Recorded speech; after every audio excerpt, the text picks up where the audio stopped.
actually had a little bit of a parasitic illness coming into the test match for the 4 days previous, so I don't think that would have helped my conditioning going in.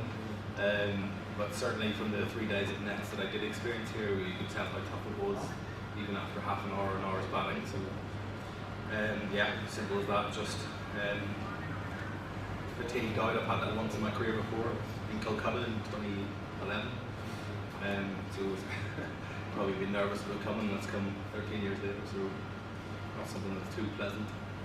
No problems this morning. You went on to become one of the few players to get a century in all 3 formats. Obviously, you must be personally delighted. Delighted with that, yeah, absolutely. Something I probably didn't believe I could achieve, to be honest, especially the 100 here in Test match cricket. So, personally delighted. It would mean a hell of a lot more if we went on to get a positive result here. How good was Curtis Camphor's innings? That's brilliant, wasn't it? It's brilliant, yeah. I think it's just seeing runs throughout the order and so late in the order as well helps. The lads have batted so well, especially after losing a couple in each innings, including the previous test. So to knuckle down and score runs then, I think it's a really good sign of character.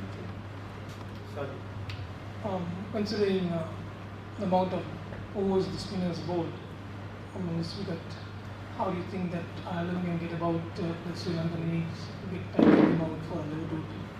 Yeah, it's going to be interesting to see how the pitch goes. It's shown a few signs that it could deteriorate and break up. I think there was a couple that were encouraging from our seamers at the end in the last session there, where they kept a little bit low. So I think that could hopefully be a threat as the game goes on.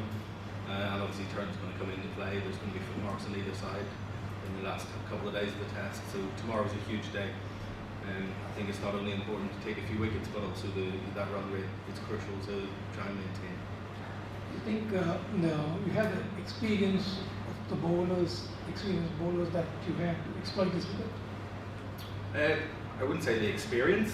Experience is what we're probably lacking at the minute as a general, but you can only get that with playing. So I think if we're going to win this test match, it's going to be through using the wicket in our hands. So we hope that the wicket deteriorates over time enough for us to have enough runs on the board in the last innings to hopefully put up a good fight.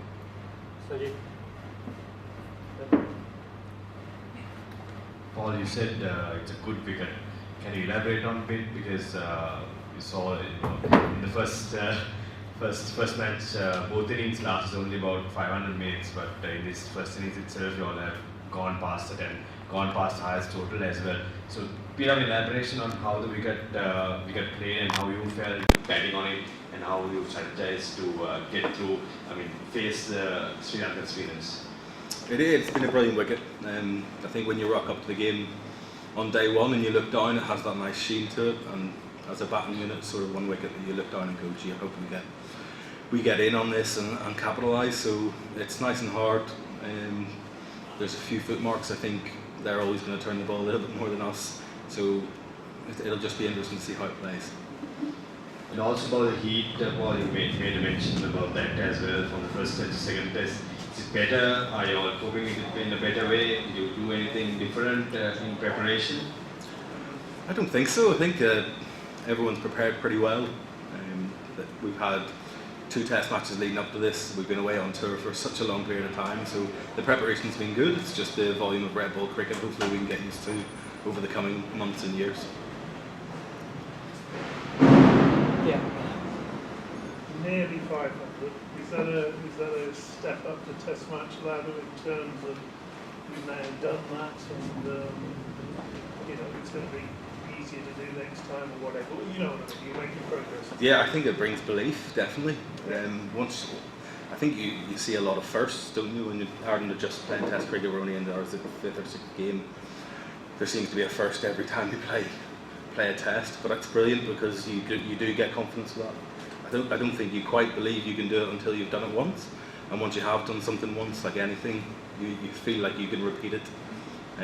But one thing that's noticeable is, by definition, that it's so testing. Every single run is hard. Like, I think my last 10 runs that I scored today were as hard as the first 10, so it doesn't get any easier. That's the feeling, and that's a feeling that you just get used.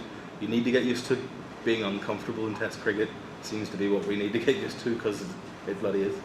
You looked yesterday just before tea, you looked to be struggling for 20 minutes, half an hour before tea with the heat. Were you cramping up there? I actually can't remember that too much, to be honest. The caps and the helmets were coming No, on. I actually I actually wasn't. It actually was at tea where I felt, geez, my finger started to my finger wouldn't move at tea, and I thought that's pretty bad sign. But just before that, I actually, because we haven't played as many tests, I thought you could just bring on a helmet and a lid every other over, like you can in one-day cricket. So after I think about the 19th go, they said, look, you can't do that. So that was that was my fault. Paul, you had a chance to play a couple of LPL tournaments here in Sri Lanka earlier. Do you think that experience made some easier to play after this at Pro cricket? It's obviously a very different format, but I think just being in Sri Lanka, I've been fortunate enough to be here a number of times before, maybe 4 or 5 times in the past, and that experience you can call upon. You certainly know how tough it is conditions-wise. That's something that's always stuck in my head, particularly 50 over cricket here because of the intensity. I was always like, jeepers, if I come back to Sri Lanka, it's real tough work, so your preparation needs to be pretty good for that. So hopefully it stands you in good stead, but it certainly doesn't guarantee you any runs or success.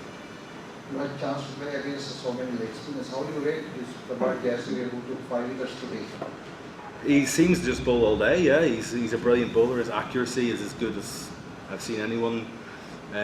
For a finger spinner to bowl from one end pretty much the whole day is remarkable effort. He mixes up his pace slightly, his line slightly, but it's just he keeps coming at you.